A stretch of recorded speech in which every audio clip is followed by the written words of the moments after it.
Ассаляму алейкум баршаңызға. Бүгін біз қызанақтың пайдасы жайында айтатын боламыз. Қызанақтың құрамында көптеген дәрумендер бар.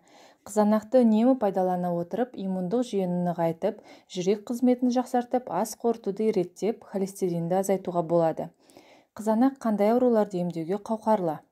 Псориаз, экзема сияқты түрлі тері аурулары кезінде күніне қызанақтың кем дегенде бір жемісін жеу ұсынылады.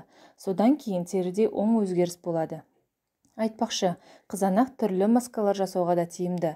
Қышқылдылығы төмен гастрит және асқазан жарасы кезінде күнде жаңа піскен қызанақ шырынын тұз қоспай ішуге болады.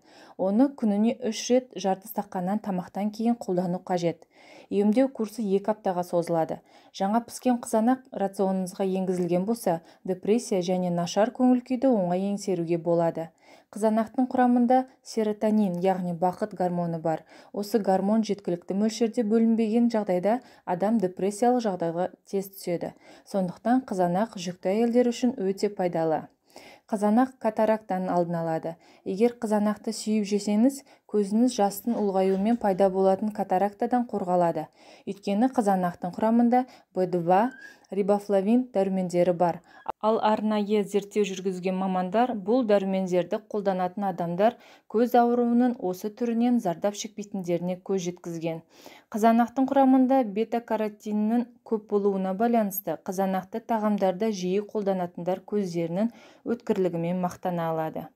Күнделікті тағам ретінде қолданып жүрген қызанақтың пайдасы мол екенін енді біліп жүресіз.